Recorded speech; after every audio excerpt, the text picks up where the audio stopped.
안녕하십니까, 최정일입니다. 오늘은 3월 16일이고요 수요일입니다. 오늘 주시장은 37포인트 상승한 2659포인트고요 거래량은 7억 2천 7천만 주 이뤄졌습니다. 거래량이 좋습니다. 오랜만에 여러분 또 찾아뵙습니다. 오늘 투자자별 동향 보도록 하겠습니다. 개인이 2300 매도했고요 외국인이 1300 매도, 기관이 3600 매수했는데요. 기관 중에서 금융투자가 2700 매수, 연기금이 550 매수했습니다. 오늘의 업종지수 등락이에요.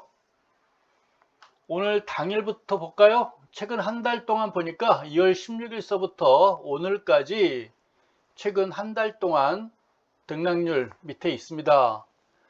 최근 한 달 동안 보니까 건설업이 가장 많이 상승했고요. 그 다음에 기계업종 상승세 눈에 띕니다. 그리고 운수창고가 눈에 띄고요. 전기가스는 한전, 아마도 우크라이나, 러시아 영향이라고 봐야 되겠죠. 의약품주 여전히 강세를 보여주고 있습니다. 그동안 낙폭 큰 거는 섬유 우복하고 화학주, 전기전자, 운송장비. 전기전자, 운송장비는 뭐 삼성전자, SK하이닉스, 뭐 현대차, 기아차입니까? 마음이 좀 아프네요. 이런 움직임 그동안 보여줬습니다. 해외 차트 볼 차례, 시가총액 상위 종목, 오늘의 시가총액 상위 종목, 당일 업종지수 등락률을 보도록 하겠습니다. 오늘은 통신주만 약보합세 보였고요. 모든 업종이 골고루 상승세 보였습니다. 뭐 오늘도 역시 건설업종, 그리고 운수창고 업종, 운송장비, 오늘은 운송장비 상승세 보였군요. 이런 오름세 보였습니다. 시가총액 상위 종목인데요. 오늘입니다. 오늘은 골고루 상승했어요. 현대차가 3% 눈에 띄고 있고, SK하이닉스 3.56%, LG화학이 4%, 그동안 낙폭 컸던 종목들 오늘 크게 반등세 보였습니다. SK이노베이션도 오늘은 오름세 보여줬군요. 모처럼 듣는 종목들이에요. 또 6%가 대덕전자입니까? 오래간만에 보는 종목이고요. 이 정도 보면 되겠습니다. 글로벌, 코오롱 글로벌 6.5% 큰 폭 상승세 보여줬습니다. 5%가 하나 있었었는데요. 20%가 하나 있군요. 이스타코 상승세 보였습니다. 그리고 뭐가 있을까요? 이 정도로 보도록 하겠습니다. 오늘의 거래량 상위 종목 3부토건입니까? 1억 8,700만 주면 한 1억 주 정도 이상이 오늘 가수요가 생겼다 보여집니다. 오늘 거래량이 7억 주였죠? 7억 주 넘어섰는데 뭐 1억 주 정도는 3부토건에서 해결한 걸로 일단 보여집니다. 눈에 띄는 종목들이 삼성전자가 1000만 주입니까? 많이 줄었죠? 네. 한 1500 정도? 두산중공업도 눈에 띄었고요. 눈에 띄는 종목들이 거래량 상위 중에 대한항공 눈에 띄고 있군요. 500만 주 이뤄졌습니다. TA항공, 운수창고업종, 항공물류 종목들이죠. TA항공도 오늘 350만 주면 거래량이 많이 이뤄진 걸로 보여집니다.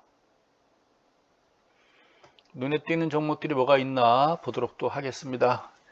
LG 디스플레이 180만 주가 이루어졌고요. 뭐 이 정도면 볼 것 같습니다. 증권주가 지금 3월 16일이죠. 3월 배당. 증권주가 이제 3월 16일이면 3월 30일 날 배당이니까 증권주가 좀 꿈틀거릴 수는 있겠네요. 배당 투자 들어가는 종목으로 보여집니다. 미래셋, 배당 투자 종목, NH증권 조금씩 눈에 들어오고 있군요. 다음 주 정도, 한 3월 20일 정도 사가지고 배당 받고 팔아도 되고 배당 직전에 팔아도 되고 할 것 같습니다. 그리고요, 다 봤고요. 해외 차트 보도록 하겠습니다. 원달러 환율 제가 한번 봤어요. 1200원 안 넘어갈 걸로, 크게 안 넘었을 걸로 봤는데요. 이것도 아무래도 우크라이나, 러시아 전쟁의 영향으로 봐야 되겠죠. 지금 기름값도 많이 올랐어요. 제 차가 경유차인데요. 예전에 한 5만원, 6만원 오르면 만땅 됐거든요. 근데 얼마 전에 제가 한 7만원, 혹시나 해서 한 7만원 했더니 만땅이 안 차요. 그 1,300원 정도 했던 것 같은데 지금 1,700원 정도 하다 보니까 7만원 넣어도 5개 눈금 중에서 4개밖에 안 차더라고요. 한 8, 9만원 넣어야 될 것 같아요. 네, 마음이 좀 아팠어요. 이동을 가능하면 좀 줄여야 될 것 같습니다. 근데 움직임 보니까요, 1244원 어떻게 보면 저녁 별령 같죠? 긴 장대 양선에 작은 몸통, 긴 장대 음선 그래가지고 조금 쉬어가지 않을까? 요 21선까지 좀 내려오지 않을까? 이런 생각도 좀 드네요. 단기 급등했으니까요. 좀 줄어들겠죠.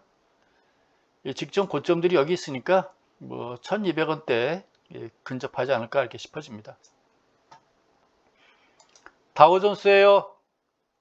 어젯밤에 많이 올랐습니다. 해외 차트 종목들 보니까요. 다우가 어저께 밤에 1.82% 올랐고요. 나스닥이 2.9% 올랐죠.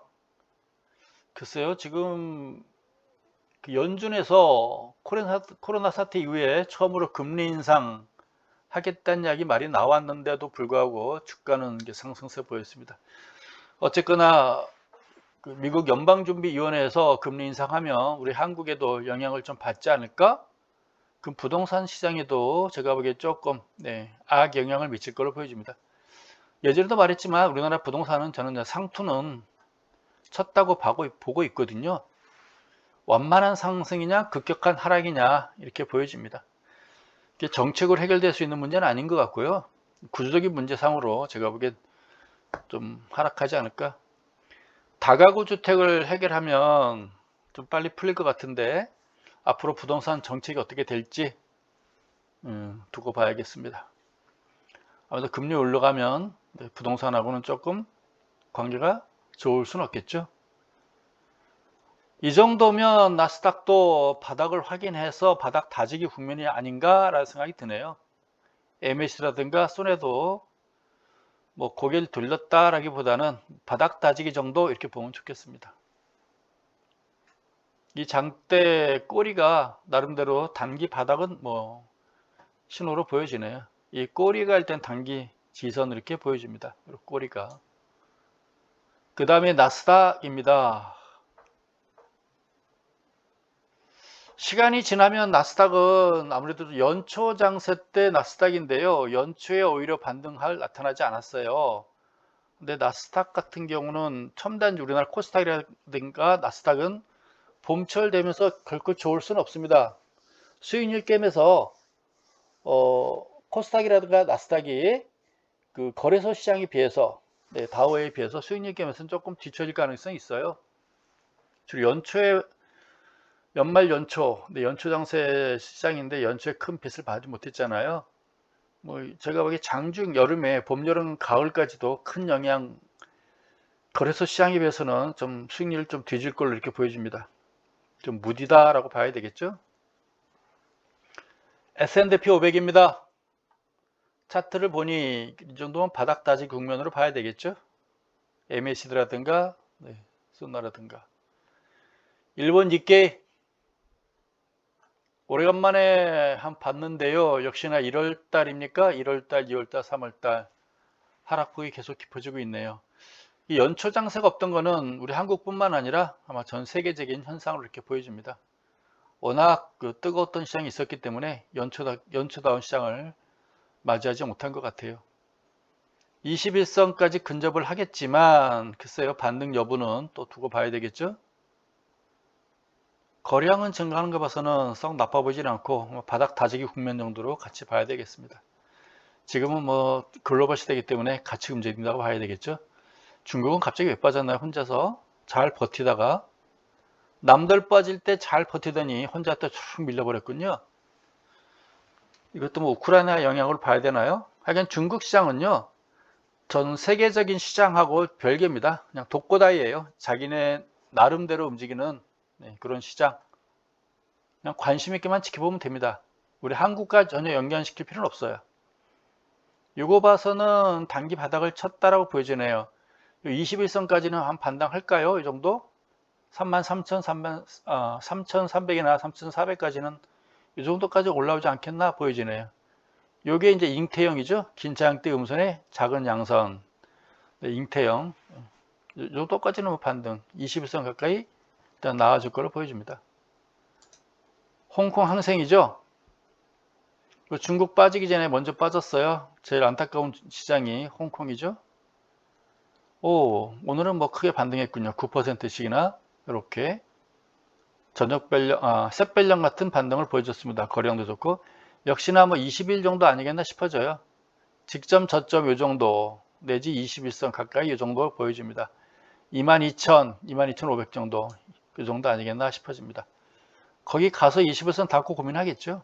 더 갈까 말까. 대만도 2월 중순경부터 많이 좀 밀렸어요. 연초에 좀 버텨주면서 연초 장세 좀 보여줄까 하다가 역시 전체적인 시장이 약하다 보니 같이 밀렸습니다. 모양이 다 비슷비슷하네요. 거래량도 증가해주고 있고 좀 더 바닥 따지기 국면이 좀 있어 이어지겠죠. 세계적인 시장의 움직임이 좀 이렇게 흘러가는 것 같습니다. 유럽 증시 한번 볼까요? 독일을 한번 보도록 하겠습니다. 항생 독일 증시 한번 보도록 하겠습니다. 독일도 그동안 많이 빠졌군요. 2월 중순경부터 우크라이나 러시아의 증시의 그 전쟁에 직격탄을 맞았다고 봐야 되겠죠. 이 정도면 바닥 확인이라고 봐야 되나요? 바닥 확인됐고 21선까지 요거는 이제 자율 반등, 낙폭 과다에 따른 자율 반등 이렇게 보여집니다. 15,000서부터 12,500까지 빠졌으니까 대략 한 3,000 정도 빠졌죠. 20% 빠졌네요. 20% 빠지고 이제 한 10% 정도 자율 반등 시도한다 이렇게 보면 되겠습니다. 21선 닫고 고민하겠죠. 올라간다 하더라도 한번 조정받고 올라가지 그냥 올라가지는 않을 것 같아요. 닫고 살짝 밀렸다가 올라가겠죠. 네, 그렇게. 예전에 이거를 되돌림인데 예전에 시황하시는 분들이 N자형 이런 말 하는데 올라갔다가 되돌림 주고 매수 타임 주고 올라가겠죠. 근데 시기적으로 봄철이니까 뭐 크게 반등은 안 하겠으나 여기까지 이 정도까지는 15,000원까지는 올라갔다가 조정받고 15,000원 포인트까지는 한번 오름세 보이지 않을까 하게 싶어집니다. 네. 이 정도 바닥 확인했고 올라갔다 조정받고 15,000 포인트 가까이 올라가서 또 이 벽이죠. 이 벽이 계속 부닥치겠죠. 그러면 길게 본다면 이 안에서 움직인다라고 보는 게 좋겠습니다. 21선과 15,000 사이에서 움직이지 않을까 이렇게 보여지네요. 거량은 뭐 하락하면서 거량 증가했다는 거는 이제 싸다, 저평가됐다 하는 측면에서 매수 들어온 걸로 보여집니다. 한국 시장 보도록 하겠습니다. 오늘도 연기금이 매수했어요. 제가 선거 끝나고 시황을 하겠다 했었는데 3월 1일 날 하고 3월 2일 날 그 보고요. 그때 연기금이 하도 또 많이 팔아가지고 3월 초에 그냥 예측 자체가 한다는 게 참 어려웠어요. 이때. 네. 이때 너무 많이 파는 것 같아서 선거 끝나고 하려고 했습니다. 선거 끝난 지가 딱 일주일 됐죠. 지난주. 또 선거 결과를 보고 제가 마음을 좀 추스리는데 시간이 좀 걸렸던 것 같습니다. 무슨 뜻인지 여러분들이 판단하시고요. 근데 뭐 선거 끝나고 나서 보니까 연기금이 열심히 활동하고 있는 것 같습니다. 월봉 차트 한번 또 봐야 되겠죠.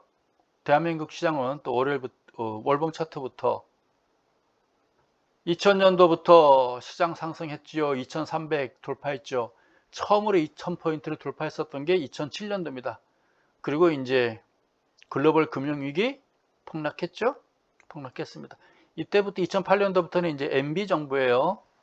이때 주가 올라갔는데 뭐 자율반등 성격도 있겠지만 연기금이 주식 금융자산 중에서 주식 비중이 5%고요. 채권이 95%였거든요.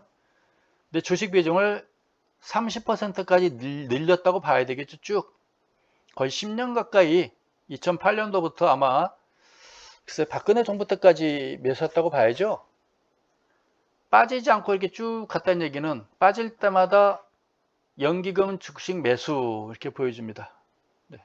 주로 삼성전자하고 막 현대차만이 중심적으로 매수했던 걸로 보여지는데 뭐 정확한 제가 통계 데이터는 갖고 있지는 않아요. 10년 가까이 30%까지 주식 비중을 늘려놨고 이 하락하는 과정에서 이제는 주식을 줄이겠다 그래가지고 15%까지 줄이겠다는 거죠. 2023년도인지 2024년도인지 주식을 줄이겠다라고 해서 열심히 팔았습니다. 근데 주식을 줄이는 게 아니라 시장을 죽이는 과정이라고 저는 봤어요. 그래서 딱히 선거 끝나면 좀 멈추지 않을까라는 생각을 좀 하고 연기금이 조금 광분하는 걸 좀 멈추면 시장이 안정될 걸로 보고 기다렸어요. 근데 역시 선거 끝나니까 제가 보기에 뭐 열심히 잘 받치고 있는 것 같습니다. 만족하나 봐요, 결과에 대해서. 연기금이 뭐 매수해 준다면 크게 빠지진 않겠는데 아마 그동안 그 줄여는 30%에서 15%까지 줄인다고 그랬으니까 그동안 많이 팔아놨겠죠? 팔아놓은 거 다시 이제 언제 우리가 15%까지 줄인다고 그랬니? 하고 아마 다시 되살 것 같아요. 그 15%까지 줄인다는 얘기는 이제 아마 또 잊어먹을 수도 있지 않을까? 근데 뭐 여러분 입장에서는 뭐 나쁠 것 같지는 않습니다. 네. 오늘도 보니까 연기금이 많이 샀어요. 한 600억, 500억? 네, 매수한 것 같습니다. 기관이 많이 매수했죠. 어쨌건 앞으로 연기금의 하락이 이제 돋보인다면 뭐 시장은 나쁠 것 같지는 않고 역시격선 보니까 거래량은 증가하고 있어요. 그렇죠? 오른쪽으로 가고 있는데 하향하고 있어요. 이건 거량은 증가하는데 아직 주가 지수는 하락하고 있다. 이렇게 보는 게 맞을 것 같습니다. BNF도 보니까 이제 바닥 다지기 국면 이렇게 보여지고 있고요. 올라간다면 2800이나 2900에서 좀 얻어맞겠죠? 과거는 이게 지선이었는데 과거는 이제 이게 벽이 되겠죠. 이렇게 보여집니다. 여기서 얻어맞겠죠. 뭐 여기서 더 빠지지 않고 2800, 2900 이 정도 언질인가요? 네, 이건 언제 뜰 건데 이렇게 제가 이 정도 언저리까지 2800, 900, 2850, 2850이군요. 뭐 이 정도에서 2900 언저리 이 정도까지는 제가 보기에 뭐 반등은 나오지 않을까 싶어집니다. 근데 이걸 다시 치고 올라가기에는 힘의 한계가 있다고 봐야 되겠죠. 연기금 가지고는 조금 무리고 경제가 좋아져야 되는데 뭐 하락만 멈춰도 뭐 낫지 않을까. 이제 뭐 15%까지 줄이는 거는 여러분들이 이제 잊으시면 될 것 같아요. 네, 없던 얘기 언제 그랬니 아마 그럴 것 같으니까요. 아마 이제 빠질 때마다 많이 열심히 받치지 않을까라는 생각 들어요. 거량이 증가하고 있죠. 그래서 오른쪽으로 가고 있어요. 역시 곡선이. 근데 아직까지 주가 21선이 하락하고 있기 때문에 아직까지는 우하향하고 있다. 우리는 우상향을 기대하고 있는 거죠. 2750 정도만 가준다면 2700만 넘어서 준다면 주가지수 21선도 조금 멈추고 상향하지 않을까라는 생각이 좀 드네요. 어쨌건 거량이 증가하는 건 좋은 신호다라고 보여집니다. 소다 기준으로 아직까지 핑크빛선 밑에 있죠? 핑크빛선 위로 올라가길 기대해주고 있고 오브비까지는 아직 매수 신호 나오진 않았어요. 아직까지는. 네, 좀 더 추이는 지켜봐야 될 것 같고 근데 연기금이 열심히 이제 앞으로 이제 좀 저감해서 해준다면 뭐 큰 폭의 하락은 없을 걸로 판단되고 반등 시도는 꾸준히 2850, 뭐 2900 가까이 반등은 있을 것 같고 그 상향 돌파는 좀 어려울 것 같고 이렇게 보여집니다. 그럼 앞으로 어떻게 해야 되느냐? 앞서 보여드렸었죠. 업종지수 최근에 많이 올랐던 종목들 포인트로 봐야 되겠죠. 건설이 지금 고개 들고 있고 운수창고 고개 들고 있고 전기전자는 제가 보기에 뭐 우크라이나 러시아 때문에 일시적인 현상 같이 보이고 뭐 기업종도 관심 있게 보는 게 좋을 것 같습니다. 최근이 약세장에도 불구하고 이렇게 올랐던 업종들 관심을 가져야 되겠죠. 그래서 업종 차트 한번 골라봤어요. 그 전기가스 기계가 있는데요. 골라놨었는데 없네요. 잠깐만. 건설을 먼저 보도록 하겠습니다. 건설업종. 3월달, 2월 말 3월달서부터 많이 올랐어요. 2월부터 올랐지. 2월 중순경부터 그냥 지속적으로 상승했던 것 같습니다. 주봉도 한번 볼게요. 나빠 보이지 않아요. 주봉 차트상으로 21선을 상향 돌파해서 올라가고 있어요. 거래량 크게 증가했는데 이번 주 이제 월화수 3일밖에 안 됐는데 거래량이 지난주랑 같아요. 더 크게 증가하겠죠. 바닥 탈출, 21선 탈출 이렇게 보여집니다. 그래서 건설업은 관심 가져야 될 것 같은데 왜 올라가나? 글쎄요. 정권이 바뀌었기 때문에 아마 새로운 정권이라기보다 서로 공약이 300만 호 건설이죠. 해마다 100만 호씩인가요? 300만 호 건설 아니었나요? 아파트 건설이 이제 공약을 실천한다고 가정하면, 네. 내가 언제 그랬니? 그러면 할 말 없는 거고, 어쨌건 아파트 건설해준다 했으니까 건설한다면 건설 시장도 활발하게 띄울 것 같고, 우크라이나하고 러시아 전쟁이 또 끝나면 아마도 시설 투자도 들어가야 되겠죠. 우리 한국 건설사도 우크라이나 아마 진입하지 않을까 싶어집니다. 건설 가서 우크라이나 가서 건설 파괴된 거 다 건설해 주려면 여러 나라가 진입하겠죠. 지금 뭐 군사 시설이라든가 기간 산업들, 요새 기간 시설은 뭐 원자력 발전소도 붕괴됐다고 그러고 뭐 통신 시설이라든가 도로라든가 공항이라든가 다 파괴됐잖아요. 그 건설해 줘야 되겠죠. 대금은 뭐 풍부한 지하자원이 많이 있을 테니까 풍부한 지하자원으로 또 가져오겠죠. 현찰이 없으면 그렇게 할 겁니다. 뭐 그런 기대감도 있지 않을까라는 생각도 들고 그렇습니다. 그래서 항상 그 불행이 있으면 옆에서 또 이렇게 기대감을 갖는 사람이 많아요. 전쟁 후에 그 재건 산업, 주로 건설사가 많이 들어간다 이렇게 보면 되겠습니다. 누군가가 들어가겠죠. 여러 나라에서 들어오겠죠. 또 무기도 많이 또 팔 수 있겠죠. 대비하겠죠. 대비, 유비무한. 우크라이나뿐만 아니라 주변 국가들이 대비 많이 하겠죠. 건설이 주봉 차트인데 거래량이 좋은 거 봐서는 건설은 바닥치고 올라가는 것이 아닌가? 그럼 계속 가느냐? 오늘도 거래량 좋으니까 나빠 보진 않는데요. 이게 피레침 달았죠? 유성령. 오늘도 모양 좋았고요.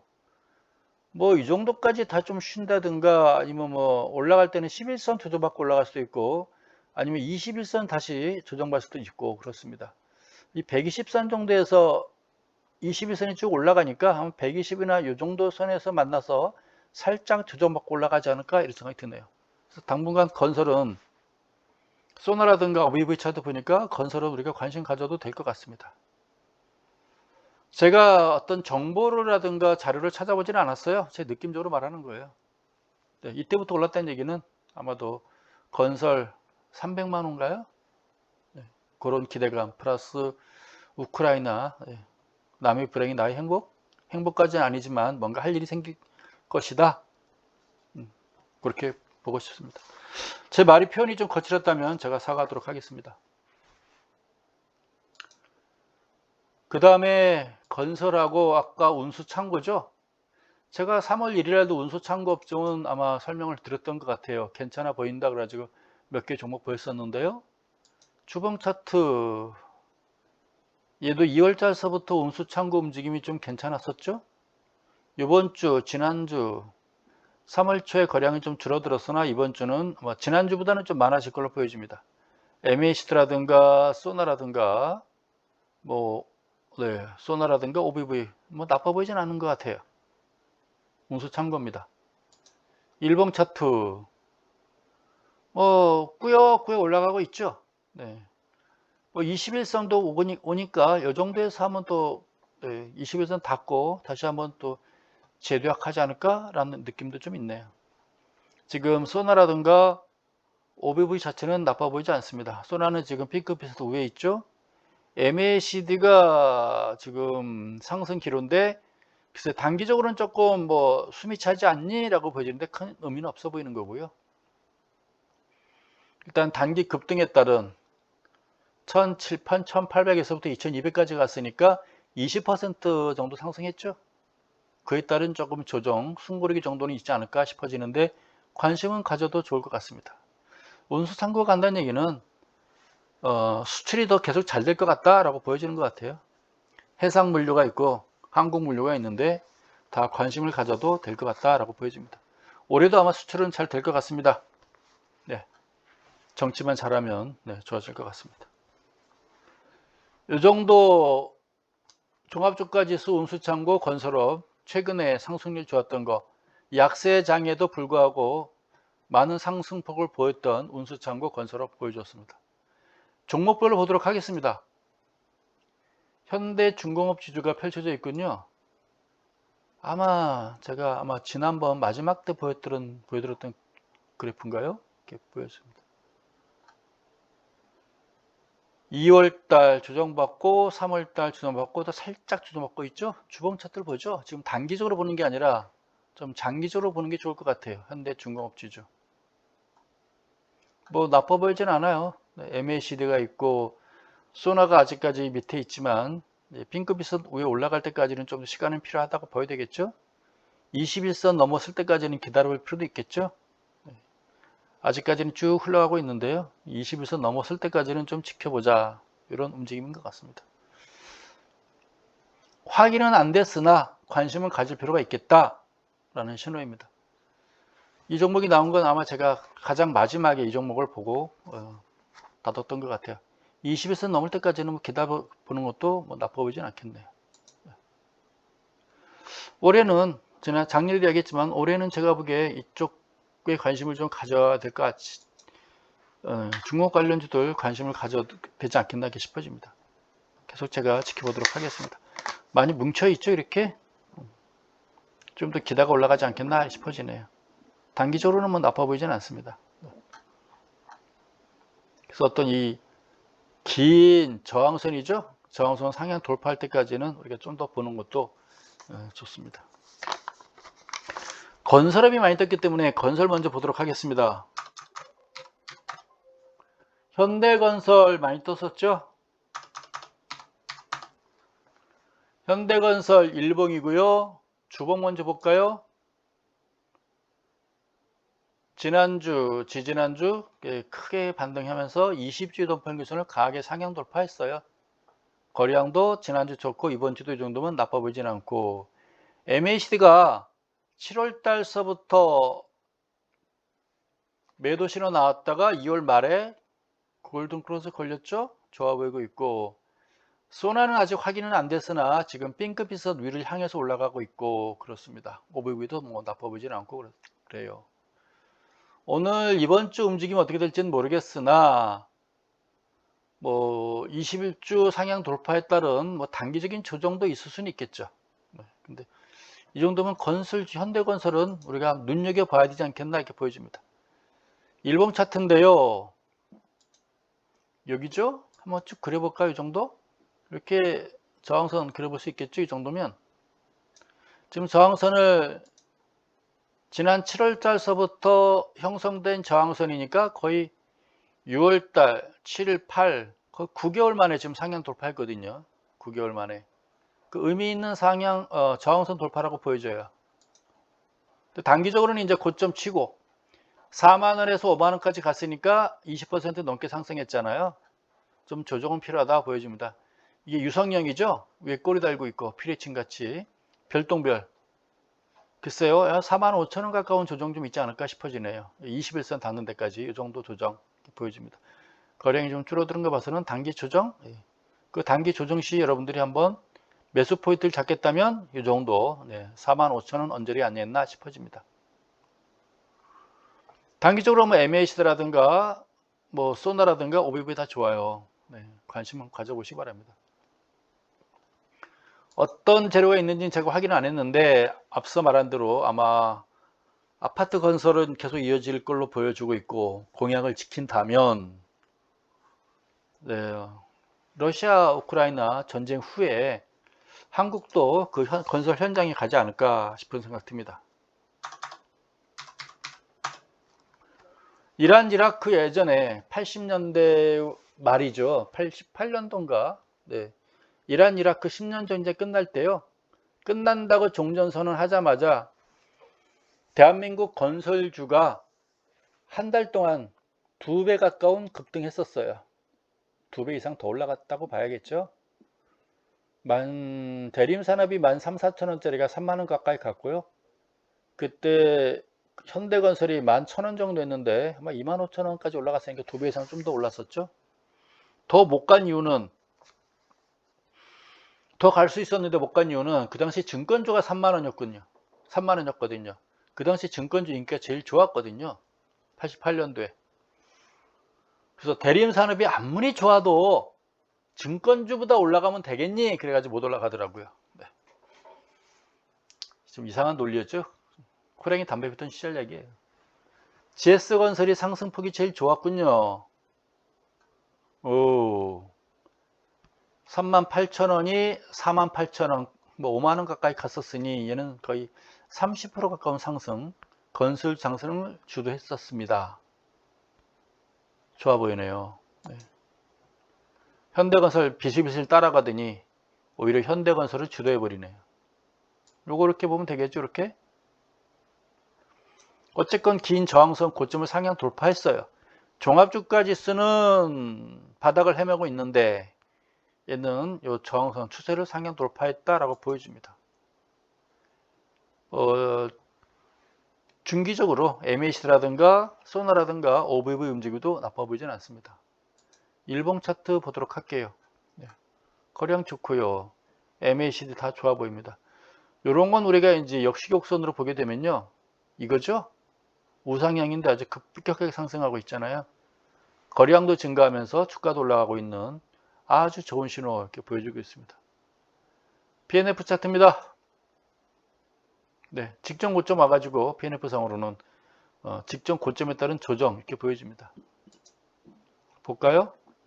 아마 이 고점 같습니다. 이 고점 여기에 대한 조정 이렇게 보여지네요. 얘도 그린다면 이렇게 보여지죠. 요걸 돌파했죠.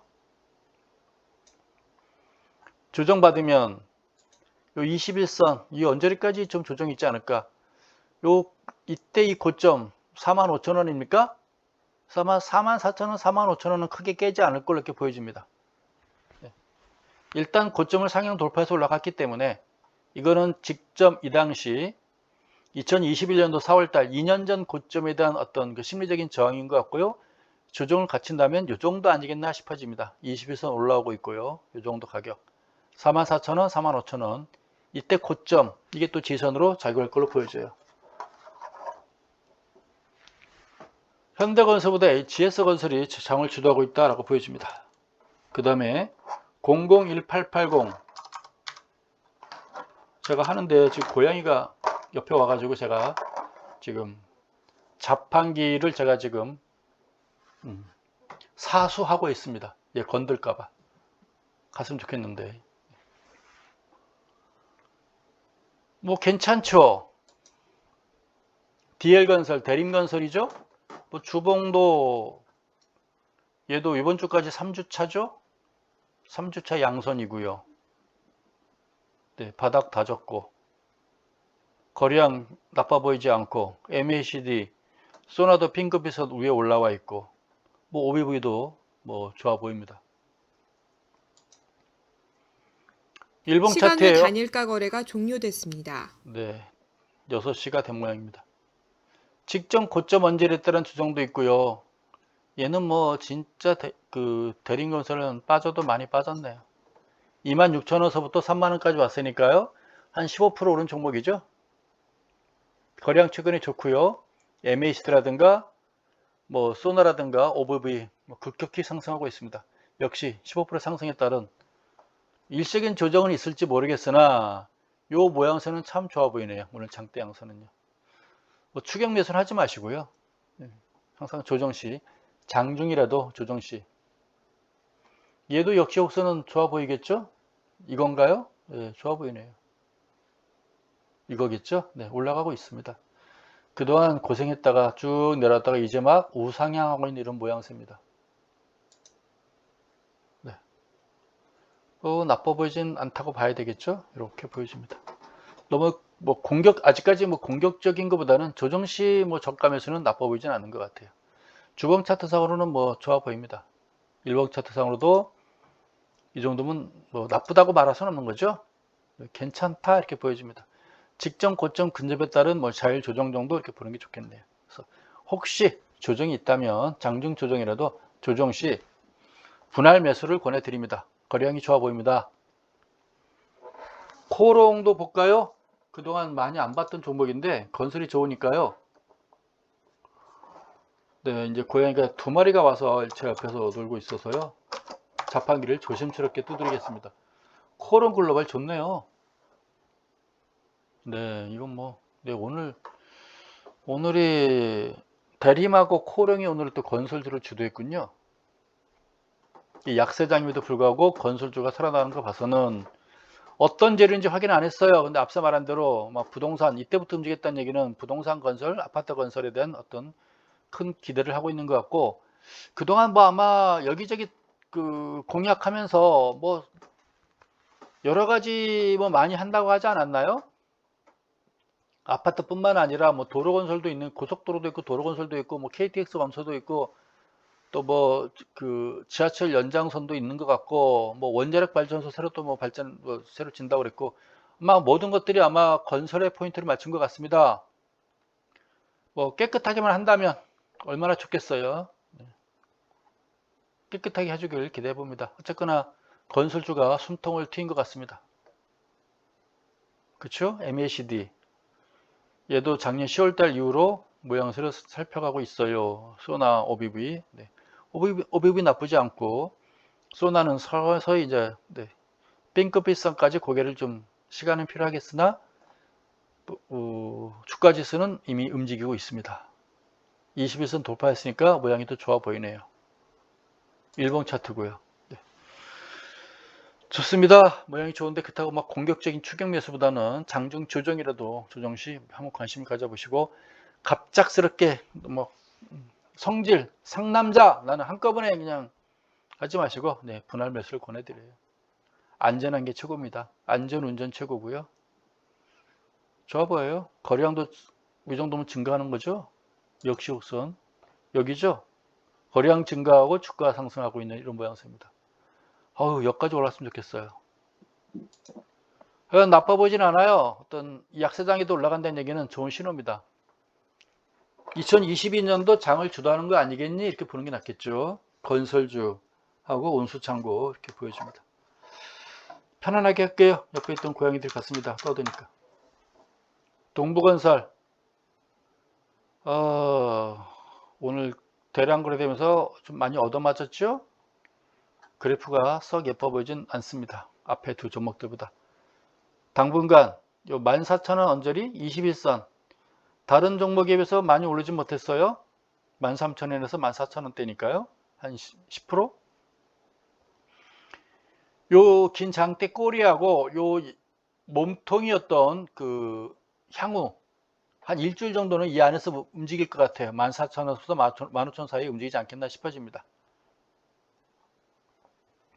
매수한다면 뭐 14,000원 근접 가까이 21선 올라오고 있으니까 이 정도 아니겠나 싶어져요. 네. 이 대량 거래가 이루어졌기 때문에 아마 이 꼬리드가 당분간 저항선으로 작용할 가능성이 있어요. 급등은 없겠지만 그래도 14,000원 이하로 또 떨어질 것 같지는 않고요. 이 가격대가 지선 역할을 해주겠죠.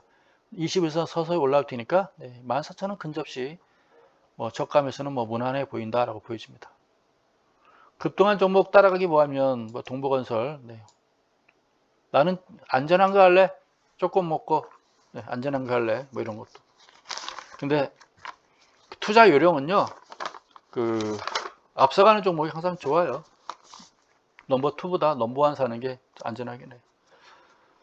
그 운수창고 가다가 보니까 그 통신주들이 몇 개 눈에 띄는데요. 오늘은 약세를 보였죠? 통신주기. 한번 보도록 할게요. 그동안 어떻게 움직였는지. SK텔레콤 3월달 되면서 또 많이 주도했네요. 이 정도면 단기적으로는 이게 근데 거래량이 많지 않기 때문에 크게 두려워할 건 아닌 것 같습니다. 뭐 언제든지 돌파 시도할 수 있는 그런 종목인 것 같고요. 통신주는 우리가 길게 보면 나쁘진 않잖아요. 길게 보면 이 저항선을 언제 또 돌파할 거니 이렇게 봐야 되겠죠. 이 돌파하는 시점이라면 또 욕심을 가져도 되겠죠. MACD라든가 소나라든가 OBV에 와서는 욕심을 좀 가져도 길게 본다면 뭐 나빠 보이진 않는 것 같습니다. KT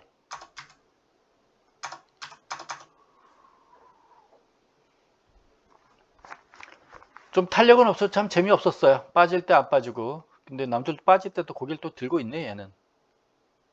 참 길게 본다면 얘는 얼마까지 길게를 봐야 될지 참 모르겠는데 어쨌거나 남들 다 빠질 때 안 빠졌고요. 남들 빠질 때 그나마 또 좀 버텨주고 있고 재미는 없는데 참 길게 보면 무난한 종목을 이렇게 보여줍니다. 길게 보면 좀 재밌을 종목 같지 않습니까? 네. 예전에 제가 요거 차트 보면서 요거 보면서 여러분께 제가 요 모양새 그 나이키처럼 날개 핀 것 같아 가지고요. 그래서 통신주 KT 참 주봉 차트 예쁘다 권했던 것 같아요. 연초 이맘때쯤 올라갔다가 조정받고 다시 한번 더 살짝 올라가는 것 같지 않나요?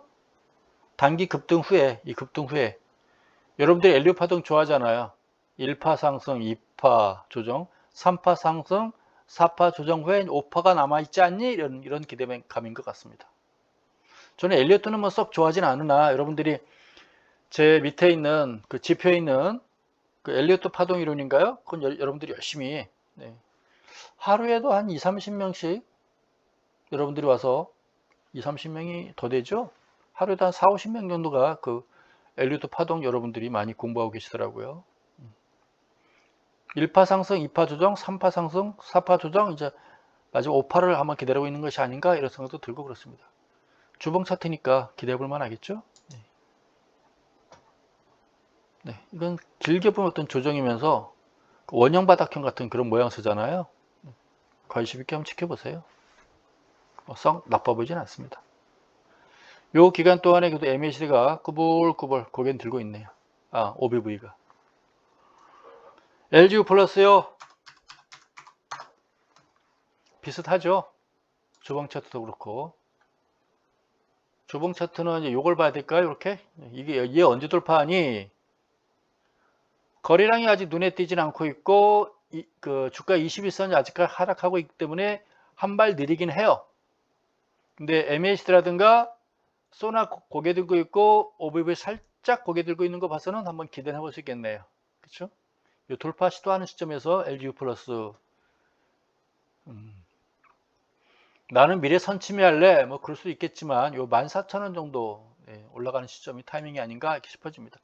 바닥이 13,000원이니까요. 요 14,000원 올라간다 하더라도 뭐 크게 올라간 건 아니잖아요. 이렇게 해본다면 그렇죠?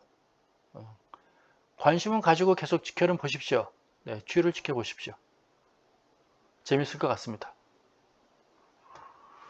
그 다음에 이제 저기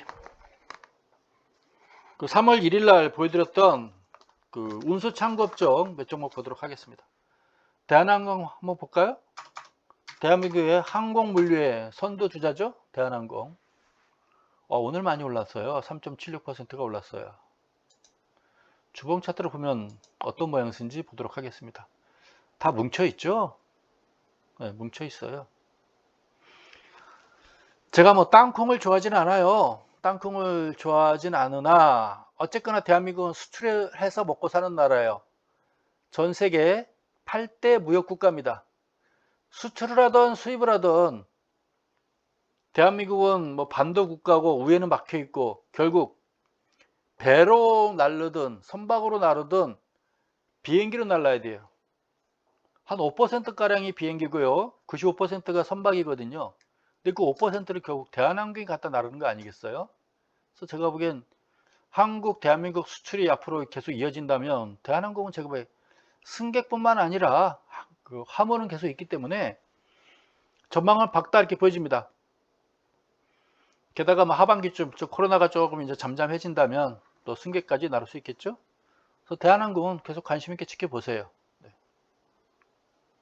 뭐 아시아나 인수한다 돈도 많이 필요할 수는 있겠죠. 경영만 잘하면 참 좋을 것 같아요. 네. 경영진 바뀌면 더 좋겠지만 그건 뭐 힘든 일이고요. 그렇습니다.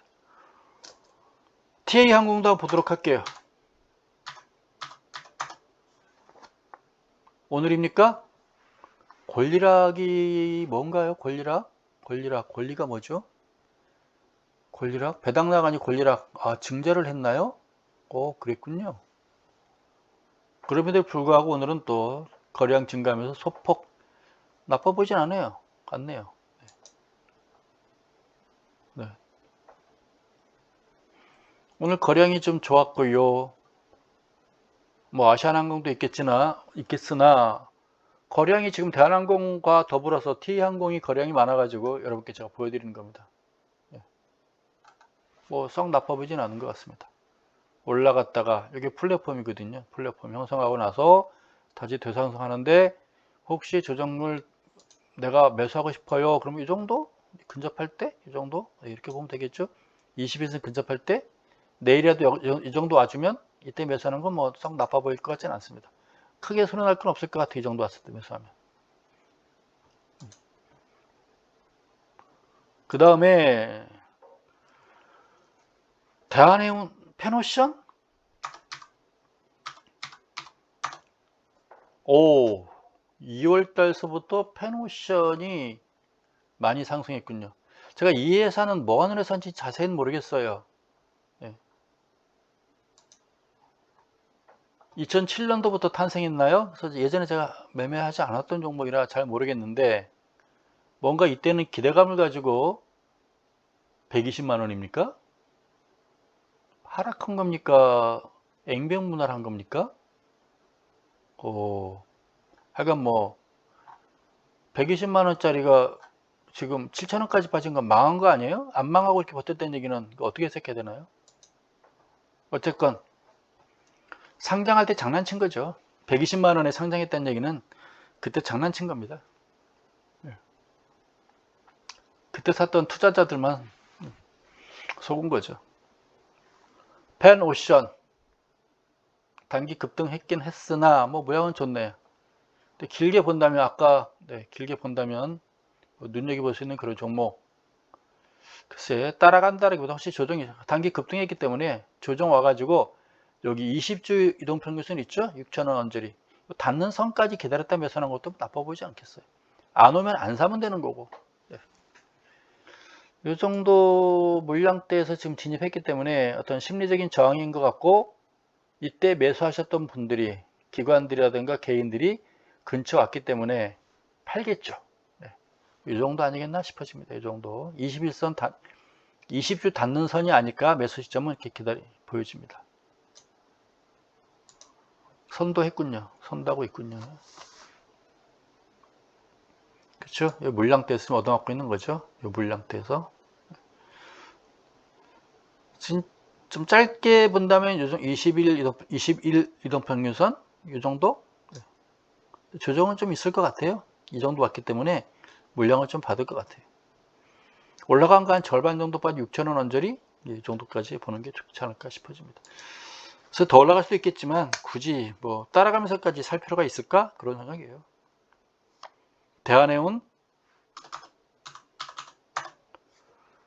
대한해운도 많이 올랐군요. 얘도 2월 달서부터 2만원짜리가 3만원 언저리까지 갔으니까 50% 올랐나요? 2천원이 3천원까지 갔으니까 50% 대단하군요. 이장의 대한해운. 결국 운수 창구 업종이 시장을 주도했다라고 보여집니다. 단기 급등에 따른 조정이죠. 단기적으로 주봉 차트 요거는 이번 주 빠지면서 긴 장대 양선과 조금 작은 몸통 긴 장대 음선 이거는 이제 저녁 변령이죠. 이렇게 빠지면 좀 조정을 예상된다라고 보여집니다. 단기 급등에 따른 조정 플러스 다시 재상승하지 않을까 이런 생각이 들거든요.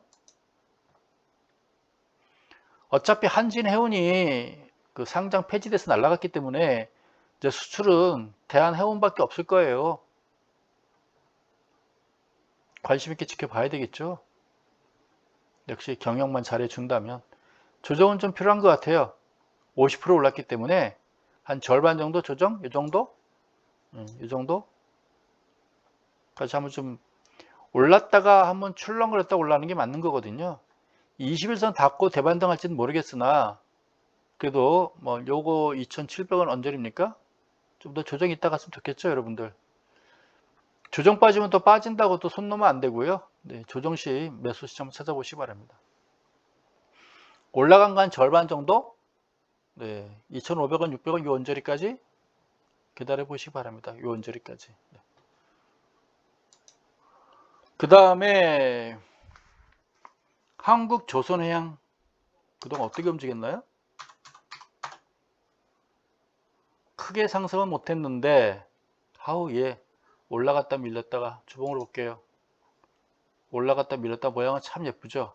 거래량 이때 거래량 증가한 거 봐서는 이게 바닥이란 얘기 같거든요. 요 20주 이동 평균선 상향 돌파 시점을 보는 게 좋겠어요. 요번 돌파 진단 모양은 예쁠 것 같습니다. 지금 단기 저항받고 조정받고 있는데 요 20주 이동 평균선만 돌파해주면 파란선 뭐 나빠 보일 것 같진 않아요. 가격대별로 부담 가진 않습니다. 8만원까지 갔다 9만원까지 왔는데 오르는 거라고 말하긴 힘들고요. 바닥 탈출 20주 이동 평균선 돌파하게 되면 그때 우리가 이제는 좀 사도 되지 않을까 이런 생각이 드네요. 9만원까지 왔죠. 단기 조정 관심 가져도 될 것 같아요. 가격 다운에서 전혀 문제가 없고 이때 대량 거래가 연할 같거든요. 이게 지선 역할을 해줄 것 같아요. 네. 요 정도가 없었으면 단기적으로는 좀 조정 예상되겠죠. 조정 이렇게 될 것 같아요. 이 정도 언저리 대량 거래 이루어진 이 정도 한 87,500원 이 정도에서 바닥 다지고 올라갈 것 같으네요. 21선 요것은 좀 시간이 필요하겠죠. 하락으로 반전 아니고요. 좀 시간 거는 거. 한국조선해양 그리고 현대미포조선 예전에 모양이 좋다고 그래가지고 계속 보여드렸던 종목인데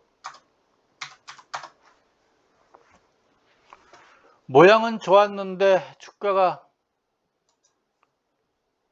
모양은 이때부터 참 좋다고 내가 봤던 종목인데 제대로 올라가질 못하고 있어요. 저항선 돌파해서 올라가는 척 하다가 기대했었는데 다시 밀려고 이제 다시 올라가는 이런 모습인데 올해는 제가 보기에 이 현대미포조선 등등 조선 관련주들 관심을 좀 가져도 되지 않을까 이런 생각이 드네. 뭐 가격대는 크게 부담이 없잖아요. 그리고 뭉쳐 있고요. 그렇죠? MAC드라든가 소나라든가 OBV도 뭐 나빠 보이진 않습니다. 주봉 차트상으로. 일봉 차트상으로 다시 한번 보게 되면 뭐 가격대상으로 뭐 억울할 게 없을 것 같아요. 이 정도 금액이면. 그게 오른 것도 아니고 빠진 것도 아니고 뭐 나빠 보이진 않아요. 올해는 제가 보기에 이런 종목들 크게 뭐 밀릴 것 같지 않기 때문에 관심을 좀 가져도 되지 않을까 생각이 드네요. 관심 계속 가져보시기 바랍니다. 움직임이 좀 나타나면 그때 좀 편성이 되고 너무 많은 종목을 사면 안 되겠지만 제가 보기에 또 한 종목에 너무 몰빵하는 것도 안 좋고요. 여러분들이 공부하는 차원에서 그냥 일부 뭐 10주 뭐 20주 정도 봐놓고 차트 공부하는 차원에서 한 번씩 쭉 여러분들이 움직임을 지켜보시기 바랍니다. 내가 10주라도 샀던 종목들은요. 그 종목 흐름을 내가 기억하게 돼요. 한 1, 2년 자꾸 바라다 보면 이 종목을 언제 사면 괜찮다. 얼마면 바닥이고 얼마 정도 가면 한번 팔아봐도 괜찮다. 이런 여러분들이 감이 생겨요. 그것도 하나의 공부거든요. 앞에서 우리가 현대중공업 지주 가지고 설명했었죠. 현대중공업 한번 보도록 하겠습니다.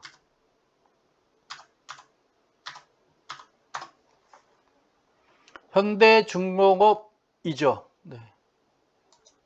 참 답답하네요. 올라가지 않고 이런 애들이 이 바닥을 계속 다지고 있는데 요거 12만원대 이상 올라가게 되면 얘는 진짜 탄탄한 바닥을 해서 치고 올라갈 것 같습니다. 이 12만원만 이 벽만 넘어서 주면 이 종목은 그냥 무적함대라고 그럴까요?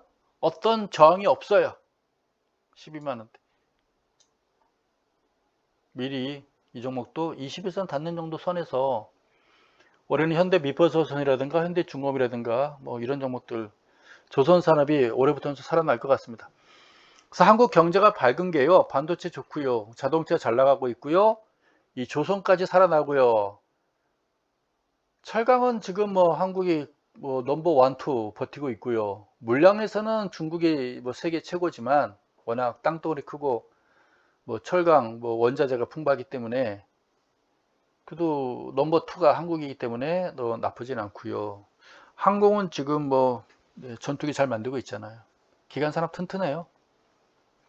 이 중공업도 현대중공업, 현대미포조선 계속 관심을 좀 가져도 되지 않을까 싶어집니다. 얘는 12만원 돌파하게 되면 그냥 날아갈 것 같습니다. 그동안 탄탄한 이 바닥 기반 다지고 있잖아요. 얘만 올라가면 좋을 것 같습니다. 미리 한 10주, 20주 갖고 있는 것도 썩 나쁘지 않을 것 같습니다. 더 많은 종목 하고 싶은데요. 시간이 벌써 55분이에요. 제가 오늘은 이상 멈추고요. 내일 목요일인데요. 제가 내일은 또 야간 수업이 있어서 시험을 못하고요. 금요일 날 또 새로운 종목 가지고 여러분께 또 마주하도록 하겠습니다. 오늘 마치겠습니다. 고맙습니다.